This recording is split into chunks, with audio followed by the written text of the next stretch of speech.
우리가 살다 보면 곧 조금 있으면 잠깐 있으면 우리 이런 말들을 자주 씁니다. 뭐 여러 가지 의미를 갖고 있겠지만 이런 말들을 우리가 사용할 때 주로 어떤 경우에 더 많이 사용하게 되느냐면 미래에 대한 낙관적인 소망, 희망 또는 믿음과 기대를 보일 때 조금만 기다리세요. 곧 잠시 뒤에 이렇게 우리가 말하는 경향이 있지 않습니까? 이런 단어는 분명히 어떤 도전하고 또 희망을 갖고 믿음으로 전진할 때 주로 사용되어지는 단어입니다. 아예 포기를 해버리고 절망하고 모든 게 끝장났다고 생각하는 사람들에게는 미래가 없어요. 그러니까 조금 있으면 곧 이런 단어 자체를 쓰지를 않는 것입니다. 그러니까 우리가 미래를 바라볼 때에 미래가 시간으로 존재하는 것 같지만은 우리의 생각 속에 그 미래가 존재하고 있는 거예요. 여러분은 조금 있으면 곧 이런 부분에서 어떤 마음과 생각을 갖고 있습니까? 오늘 말씀은요, 요한복음 13장부터 14장, 15장, 16장, 17장까지 이어지는 소위 예수님의 고별 설교, 예수님 십자가에 못 박혀서 제자들 곁을 떠나야 되시니까 제자들을 준비시키기 위한 고별 설교, 고별 가르침의 한 부분입니다. 그런데 재미있는 것은 특별히 16절부터 19절까지의 짧은 말씀 속에서 조금 있으면이라고 하는 단어가 몇 번 나오느냐면 7번 나와요. 얼마나 많이 나오느냐? 제가 한번 해볼게요. 조금 있으면, 조금 있으면, 조금 있으면, 조금 있으면, 조금 있으면, 조금 있으면, 조금 있으면. 숨 쉽니다. 70번이 아닌 게 얼마나 감사합니까? 그러나 7번, 짧은 본문에 7번 나온다는 것은 분명히 이 단어가 굉장히 중요한 의미를 갖고 반복되고 있다는 거예요. 예수님은 16절에서 이 단어를 사용하셔서 이렇게 말씀합니다. 조금 있으면 너희가 나를 보지 못하겠고 또 조금 있으면 나를 보리라 하시니. 제자들은 도무지 예수님이 조금 있으면이라고 하는 이 단어를 가지고 말씀하시는 그 가르침의 의미를 도무지 이해할 수 없었습니다. 제자들이 어떤 사람들이었습니까? 예수님을 3년 동안 따라다니면서 훈련받았던 가장 예수님의 마음과 가르침을 잘 이해할 수 있었던 제자들인데도 전혀 몰랐어요. 3년 동안 따라다녔는데, 그것도 같이 자고 먹고 하면서. 여기에서 우리가 뭘 알 수 있습니까? 그들은 이 세상 살아가는 지식이나 나름대로의 지혜도 많아 있겠지만은 소위 하나님이 인생의 구원을 위하여 이 모든 만물의 회복을 위하여 행하고 계시는 구원의 역사에 대해서는 그들이 제자임에도 불구하고 전적으로 무지했고 또 무능하다는 것입니다. 우리도 마찬가지예요. 우리가 얼마나 많은 지식이 있고 로켓을 달나라까지 보내고 화성까지 보내고 첨단 문명이 발달되고 얼마나 지식이 폭발적으로 쏟아집니까? 그러나 여러분, 사망을 이기는 구원의 문제에 있어서 하나님이 모든 이 세상을 회복하는 천국 회복의 역사에 있어서 우리 인생들은 전적으로 무능하고 전적으로 무지합니다. 그 부분에 있어서 하나님이 그래서 전문가 아닙니까? 가장 중요한 그 부분만큼은 인간을 무지하게 무능하게 딱 붙들어 놨어요. 이 제자들의 모습을 봐도 아는 거예요. 그런데 우리 주님은 그렇지 않아요. 우리 주님은 하나님께서 우리 주님 자신의 인생의 때를 따라서 시간의 흐름 속에서 어떻게 구원의 역사를 이루어가고 계시는지를 정확하게 다 꿰뚫고 계셨습니다. 그때의 의미를 다 아셨다는 거예요. 예를 들면 요한복음 2장 4절에서 가나의 혼인잔치라고 하는 기적이 있죠. 그때 예수님이 이렇게 말씀하셨어요. 어머니에게 내 때가 아직 이르지 아니하였나이다. 아직 자기 때가 아니라는 거예요. 주님은 때를 알았어요. 또 요한복음 7장 6절에서도 내 때는 아직 이르지 아니하였거니와, 드러날 때와 숨을 때, 일할 때와 쉴 때, 우리 주님은 때의 의미를 분명하게 아셨습니다. 또 이와는 달리 요한복음 12장 23절에서는 인자가 영광을 얻을 때가 왔도다. 또 요한복음 13장 1절에서는 자기가 세상을 떠나 아버지께로 돌아가실 때가 이른 줄 아시고, 또 요한복음 17장 1절에서는 아버지여 때가 이르렀사오니 라고 말씀하여, 이제는 아까는 때가 이르지 않았다고 했는데 이제는 때가 이르렀다고. 예수님은 분명히 자신의 인생의 때를 따라서 그 때마다 하나님께서 어떤 구원의 역사를 위하여 어떻게 일하고 계시는지를 정확하게 아신 거예요. 그래서 예수님은요, 예수님 생애는 버릴 게 없어요. 전부 다 그 때에 맞게, 때에 적절하게, 때에 합당하게 행동하신 거예요. 왜냐? 그 때에 담겨있는 하나님의 뜻을 완전하게 아셨기 때문에. 오늘 이 본문에 나타나는 이 때는 어떤 때입니까? 이제 주님이 곧 제자들을 떠나서 이별할 때입니다. 그리고 십자가에 달려서 고난당하는 죽음을 맞이해야 될 때입니다. 그러니까 주님도 심각하지만 제자들은 더욱더 근심하고 심각할 수 있어요. 믿음이 떨어질 수 있어요. 그래서 제자들이 믿음이 떨어지지 아니하고 그 근심과 염려를 위로하기 위해서, 준비시키기 위해서 이 가르침을 주시고 있는 거예요. 때에 맞게 처신하고 때에 맞게 행동하고 있습니다. 여러분, 지금 예배 드릴 때면은 예배를 드려야 됩니다. 혹시 주무시는 분 있습니까? 또 여러분, 집에서 잠을 자야 될 때 잠을 자야죠. 그때 예배를 드리면 그걸 뭐라고 합니까? 디비 쪼은다 그럽니다. 그걸 또 자다가 봉창 두드린다 그러잖아요. 이게 완전히 엉터리가 되는 거예요. 그러니까 때에 맞아야 되는 거예요. 때에 합당해야 됩니다. 기뻐할 때 장례식장에 가서 기뻐하면 됩니까? 안 되죠. 가서 아무리 연세 드셔서 호상이라 하더라도 가셔서 슬픔을 표해야 됩니다. 또 결혼식장에 가서 울고 있으면 됩니까? 안 되잖아요. 그러니까 다 때에 맞게, 분위기와 그 모습에 맞게.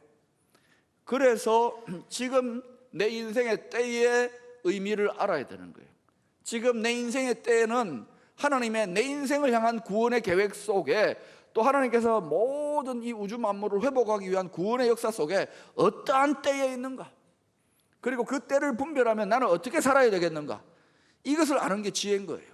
그래야 실속 있게 때에 합당하게 살 수 있는 거예요. 그런데 너무나도 많은 사람들이 아무 생각 없이, 심지어 예수 믿는다고 하는 사람들도 아무 생각 없이, 그러면 안 돼요. 그렇게 살면 안 되는 거예요.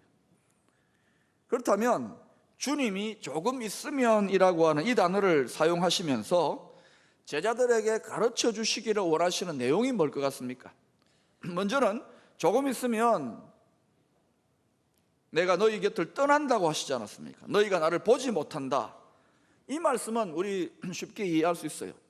이제 제자들 곁을 떠나서 예수님의 십자가에서 죽음의 고난을 당할 것을 예언하고 있는 거죠. 그래서 조금 있으면 이제 너희는 그 일을 닥치게 되면 근심하게 될 것이고 잠깐이지만 통곡하게 될 것을 예고하고 있는 거예요. 그러나 또 주님께서 그걸로 끝나는 것이 아니라 조금 있으면 다시 나를 보게 될 것이라고 합니다. 이 말씀은 뭡니까? 바로 주님이 죽으시고 십자가에 죽으시고 3일 만에 부활하셔서 제자들을 다시 나타나셔서 만나게 되었잖아요. 그것을 의미합니다. 그러나 그것으로 끝나지 않아요. 이 조금 있으면을 조금 더 멀리 긴 시간으로 적용하면 뭐냐면, 주님이 부활하시고 그걸로 끝나지 않았잖아요. 부활하신 주님은 또 어떻게 하셨어요? 끝나지 않고 하늘로 올리어 가셨지요. 승천하셨어요. 그리고 우리에게 하나님의 성령, 예수 그리스도의 성령을 보내주시잖아요. 그래서 또다시 조금 있으면 다시 본다는 것은 이제 또 두 번째 의미는 뭐냐면, 예수의 영이신 성령님을 통하여 우리가 예수님을 보고 만나게 되는, 영적으로 말하는 거예요. 그리고 또 그걸로 끝나는 게 아니에요. 더 멀리 적용하면은, 조금 있으면 다시 본다는 말은 이제 장차 우리 주님께서 심판의 주로 다시 오셔서 부활한 우리와 함께 만나게 될 것을 이야기하고 있는 거예요. 그러니까 여러분, 예수님이 16절에서 조금 있으면 하면서 이 수수께끼 같은 말씀을 하실 때 이 조금 있으면이라고 하는 시간의 표현 속에서 얼마나 많은 하나님의 사건들이 얽혀져 있습니까? 십자가, 부활, 승천, 성령의 강림, 예수님의 다시 오시는 재림까지 많은 것들이 복잡하고 다양하게 얽혀져 있는데 제자들은 조금 있으면 바로 이 현재의 문제, 현재의 지금 이별의 순간에 그 고통과 문제 거기만 집착하고 있는 거예요. 그러니까 그들은 주님이 조금 있으면이라고 하는 이 순간의 상황 속에서 나타나는 엄청난 하나님의 일하고 계시는 구원의 역사들을 볼 수 있는 안목은 없었다 이거예요. 자, 여러분 바둑을 두시는 분들은 잘 알 겁니다.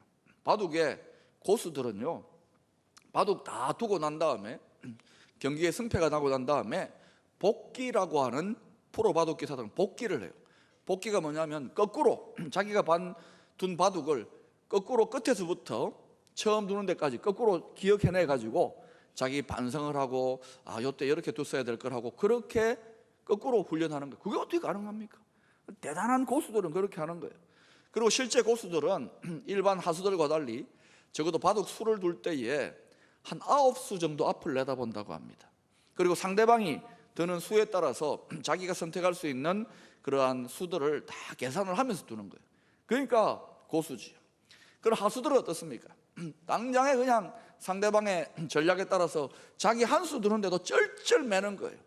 왜냐하면 한 수 앞밖에 자기 지금 두는 그것밖에 못 보기 때문에. 지금 예수님은 어떻습니까?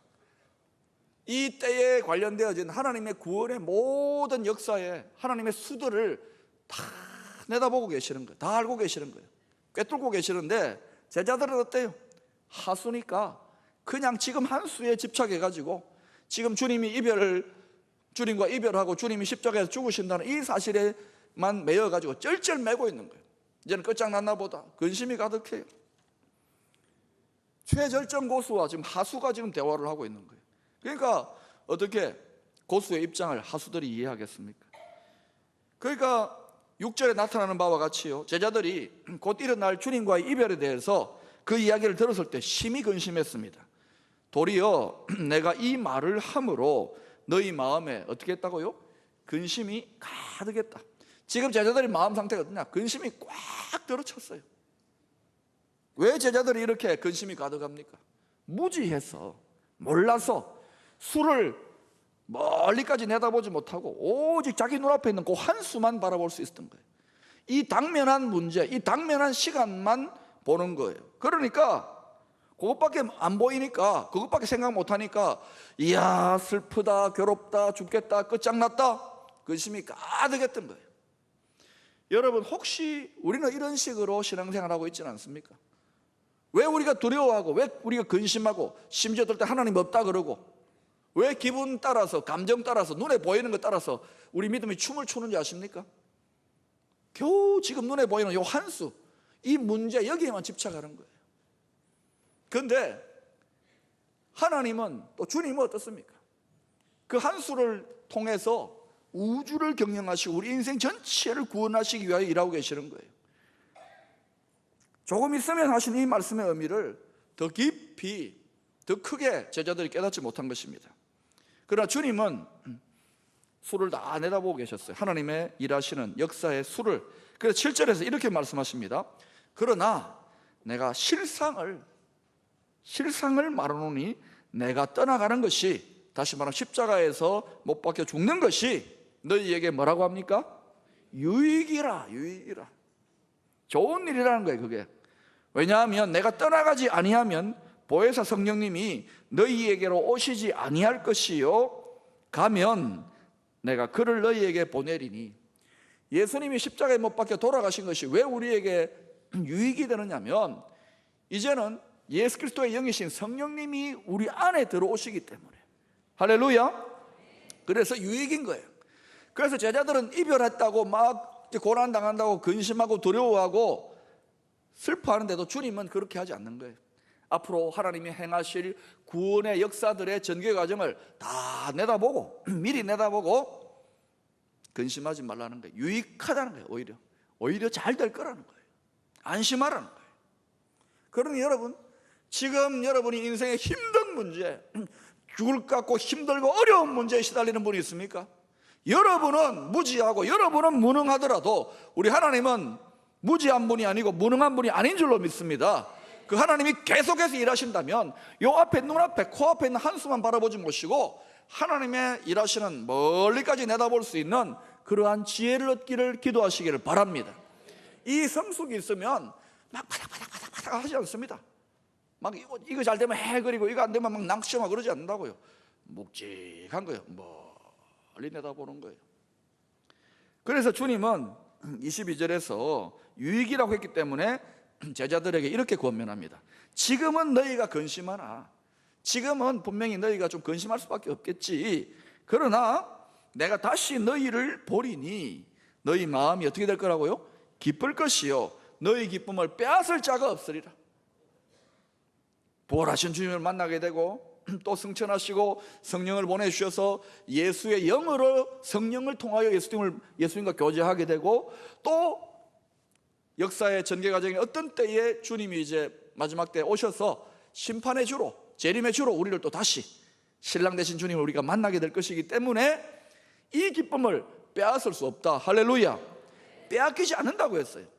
그런데도 우리의 영적인 원수 마귀는 도적질하고, 뭘 도적질합니까? 이 기쁨을 도적질 당하는 거예요. 여러분 지켜야 됩니다. 도적질하려고 그래요. 예수 잘 믿다가도 인생의 환난이나 문제나 어떤 시련 때문에 기쁨을 빼앗겨 버려요. 절대 기쁨, 절대 행복인 줄로 믿습니다. 그래서 어떤 상황 속에서도 우리는 기쁨을 지켜야 되는 거예요. 여러분, 우리 교회 이름이 뭡니까? 알아서 하세요. 그런데 이 기쁨의 이유를 21절에서 조금 더 재미있는 이해하기 쉬운 비유로 이해합니다. 이것은 여성들이 더 잘 이해해요. 뭡니까? 여성들이 이제 아기를 태중에 잉태해가지고 점점 배가 불러옵니다. 아기가 이제 10달 동안 만삭이 될 때까지. 그러면 점점 이제 아기 낳을 때가 다가오면 진통이 막 오잖아요. 예? 그럼 너무너무 아프고 힘들어요. 나아본 같이 이야기합니다. 그러면서 어때요? 그래가지고 이제 병원에 가면은 막 힘주세요. 너무너무 아파. 그래가지고 아기를 탁 낳습니다. 응애.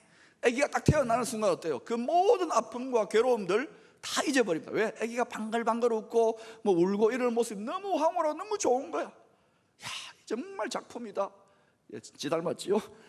그러는 거예요. 그런데 참 제가 볼 때요, 어떨 때는 좀 그런 의심도 잠깐 해봐요. 아기를 2명, 3명, 4명, 5명씩 낳는 그 여성분들 머리가 약간 나쁜 거 아닌가? 아기 낳을 때 얼마나 고생했어요.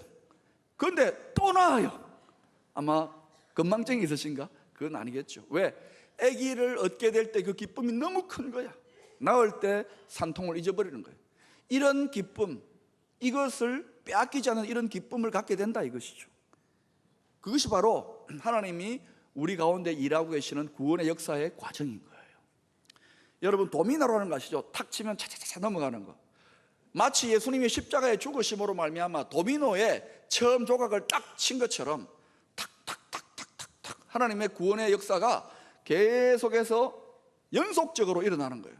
조금 있으면 제자들 곁을 떠나서 십자가에서 죽으시고, 조금 있으면 그 죽음에서 3일 만에 부활하시고, 조금 있으면 다시금 승천하셔서 하늘에 오르시고, 조금 있으면 우리들에게 성령을 부어주시고, 조금 있으면 그 주님께서 역사의 끝에서 재림의 주로 오셔서 우리의 모든 구원과 천국을 완성하여 우리 눈앞에 태어나게 하시는 줄로 믿습니다. 조금 있으면 우리가 이와 같은 하나님께서 행하시는 은밀한 중에 행하고 계시는 구원의 완성의 단계, 구원의 전개 과정, 천국의 전개 과정을 하나님의 계시의 말씀을 통하여, 그리고 성령의 내적인 감동을 통하여 미리 깨닫고 이해하고 있는 성도는, 이 수를 다 내다보고 있는, 통달하고 있는 성도는 지금 좀 힘들고 어렵고 시험 된다고 뭐 하나님 없다, 뭐 보이지도 않는다 하고 그냥 그렇게 행하지 않는 거예요. 만약 그렇게 행한다는 것은 태중에 있는 악이 그냥 있는데도 불구하고 마음대로 술 마시고 그냥 지워버리고 하는 거와 똑같은 거예요. 얼마나 어리석습니까? 태중의 악의를 그렇게 잉태한 산모가 그렇게 처신하면 어리석다고 하면서 더 신령한 가운데, 더 광대한 스케일 가운데 하나님이 완성해 가시는 천국의 역사와 우리 영혼의 구원의 역사를 여러분이 그렇게 함부로 신앙생활 해서는 안 된다는 거예요. 그러니까 이 단계들을 잘 이해하고 있으면은 우리 지금 눈앞에 문제나 어려움 때문에 그냥 침몰하고 절망하고 끝장났다 그러지 않는다는 거예요. 이 모든 과정을 알면은 어떤 상황 속에서도 언제나 어디서나 하나님이 계속해서 졸지도 주무시지도 않고 일하고 계시는 그 전개의 과정을 알기 때문에 조금 있으면 또 하나님이 일하게 가시고 조금 있으면 또 완성을 향해 일하게 가시기 때문에 우리는 담대함과 평강성의 믿음으로 나아갈 줄로 믿습니다. 로마 치하에서 초대교회 한 300년 정도, 밀라노 칙령으로 313년에 기독교가 로마의 국교로 공인되기 전까지는 너무너무 초대교회 성도들이 힘들었어요. 예수 믿으면 막 죽이고 감옥에 넣고 굉장한 핍박이 있었습니다. 그러니까 예수를 드러내놓고 믿기가 힘드니까 다 지하에 숨어서 믿었어요. 그래서 그 지하에 숨은 성도들이 교회 예배 생활을 해야 되니까 서로 공동체를 만들었는데 지하 무덤을 파가지고 예배당을, 예배 처소를 만들거나 아니면은 로마의 지하에는 수도가 발달됐어요. 그 지하 하수도에다가 교회를 만든 거예요. 여러분, 그런 속에서 신앙생활이 되겠습니까? 그런데요, 그 초대교회 성도들은 거기에서 대대로 신앙을 지키면서 거기에서 태어나고 자라면서 믿음을 지켰어요. 313년 교회가 땅 위로 올라오기 전까지. 그 너무나도 힘든 그러한 신앙생활의 어려운 환경 속에서 그 카타콤베나 그걸 카타콤베라 그래요. 그 카타콤, 그 지하 교회, 지하 무덤교회 현장을 가보시면은 굉장히 큰 감동을 받습니다. 저도 성지순례 때 로마의 그 지하 하수도 또 지하 무덤에 있는 카타콤을 가봤어요. 가봤더니 굉장히 뜨거운 마음이 들어요. 그런데 거기에 그 벽에다가 그들 초대교회 성도들이 자신의 믿음이나 소망을 이렇게 표현한, 신앙을 표현한 글자나 아니면 그림들을 볼 수 있습니다. 벽화들도 볼 수 있어요. 거기에는 제가 가서 보니까 바울의 모습, 바울이 막 이마가 벗겨지기도 하고요, 또 막 매부리 코 이런 그림도 막 초대교회 때 모습도 그려놓고 또 베드로의 형상도 그려놓고 이랬어요. 그런데 그 벽화에서 예수님 그림도 그려놓았는데 거의 대부분 카타콤의 예수님 형상들은 십자가에 못 박힌 그림도 있겠지만 더 많은 경우 바로 부활하신 예수님, 손을 탁 내밀고 부활하신 예수님, 죽음에서 이기신 예수님, 그리고 다시 오실 승리의 예수님, 재림의 예수님을 그려놓고 있는 거예요. 이게 고난 중에 그들은 주님의 승리, 그 부활의 소망을 붙잡고 있다는 것을 알 수 있는 거예요. 그러니까 여러분, 그들이 어떻게 이겨냈을까요? 상상할 수는 없지만은 분명히 우리가 추측해 보는 것은 그들이 그 혹독한 환경 속에서 부활의 예수님, 다시 오실 승리의 예수님을 붙잡고 이겨냈다는 것을 우리가 알 수 있는 거예요. 심지어 그 외벽에다 글자를, 자신의 신앙 고백을 써놓았는데 이런 글귀도 하나 있었어요. 그게 뭐냐? 가장 즐겁도다. 뭐라고요? 정말 미치고 환장하겠나가 아니라 가장 즐겁도다. 그냥 즐거운 게 아니야. 한번 따라 합시다. 가장 즐겁도다. 어디에서 그런 고백을 했다고요? 지하 무덤교회에서. 어떻게 이런 고백을 할 수가 있을까요? 우리의 신앙 고백과 그들의 신앙 고백의 차이가 뭡니까? 그들은 수를 다 내다봤어요.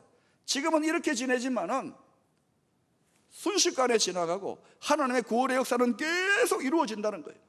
그 지하 무덤에서 시작된 그 교회가 멀리 떨어진 한반도 땅에 130년에 떨어져서 우리가 지금 이렇게 예배드리는 역사가 나타나고 있어요. 가장 즐겁도다. 수를 다 내다본 거예요. 주님은 분명히 주의 뜻대로 하나님은 자신의 구원의 역사들을 이루어가고 계시는 줄로 믿습니다. 믿음의 눈으로 바라볼 수 있기를 축원합니다. AD 125년 초대교회 당시에 성도들을 핍박했던 마르쿠스 아우렐리우스라고 하는 지혜의 황제가 있습니다. 이 사람이 자기 친구들에게 쓴 사사로운 편지, 공문서가 아닙니다. 사사로운 편지가 고고학자들에서 발견되어졌어요. 그 편지에 보면은 당시 초대교회 성도들을 마르쿠스 아우렐리우스 황제가 관찰하면서 써놓았던 그 기록이 있습니다. 한번 들어보세요. 기독교는 정말 이해하기 힘든 새로운 종교 집단이다. 그들은 사람이 죽어도 슬퍼하기는커녕 기뻐하며 그들의 신에게 감사 예배를 드린다. 그들은 장례를 지내기 위해 묘지로 갈 때에도 마치 가벼운 소풍이나 가듯 노래를 부르며 감사합니다, 감사합니다라고 말하며 찬송하며 행진한다. 여러분, 이게 그들을 핍박하던 마르쿠스 아울렐리우스 황제가 드러내놓고 말은 못하고 자기 친구한테 쓴 개인 편지에서 이렇게 이야기하는 거예요. 당시 초대교회 성도들이 얼마나 충만하게 천국의 소망과 부활의 소망 속에 신앙생활했는지를 아시겠지요. 우리는 그때보다 훨씬 더 많은 지식과 훨씬 더 많은 배움의 기회들이 있는데도 불구하고 왜 절망하고 왜 탄식하고 왜 흔들리고 왜 의심하느냐, 그거죠. 환경이 좋고 나쁘고가 아닌 거예요. 우리 마음의 선택이요, 얼마나 믿음으로 우리가 굳게 그 진리를 붙들고 서느냐의 문제인 거예요. 그들은 십자가의 죽음을 통하여 또 그 너머에 주님이 역사하신 부활의 소망을 통하여 암울한 현실이지만 조금 있으면 그들은 주님과 같이 영광의 몸으로 자신이 부활될 것을 소망하며 바라보았던 거예요. 그리고 그들은 조금 있으면 영광스러운 부활의 몸을 입고 다시 오시는 재림의 주님과 영원한 생명의 복락을 저 천국에서 누리게 될 것을 소망하며 바라보았던 거예요. 그 소망 안에서 모든 것을 이겨내고 기쁨과 감사로 찬양하며 전진할 수 있었다, 이것입니다. 여러분, 정말 예수님의 부활을 믿습니까? 그러면 여러분, 오늘 그리고 앞으로 우리가 어떤 모습으로 믿음의 선택을 하며 걸어가야 될지를 결단할 수 있는 시간 될 수 있기를 축원합니다.